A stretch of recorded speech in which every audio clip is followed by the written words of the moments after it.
என்றும் புதியது, பாடலென்றும் புதியது, பொருள் நிறைந்த பாடலென்றும் புதியது.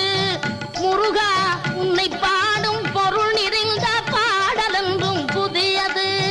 முருகா உன்னை பாடும் பொருள் நிறைந்த பாடலென்றும் புதியது.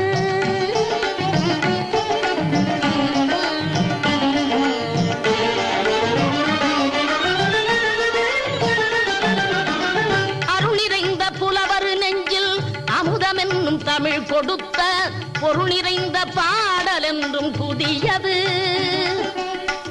அருள் நிறைந்த புலவர் நெஞ்சில் அமுதம் என்னும் தமிழ் கொடுத்த பொருள் நிறைந்த பாடல் என்றும் புதியது. முருகன் என்ற பெயரில் வந்த அழகே என்றும் புதியது. முருகன் என்ற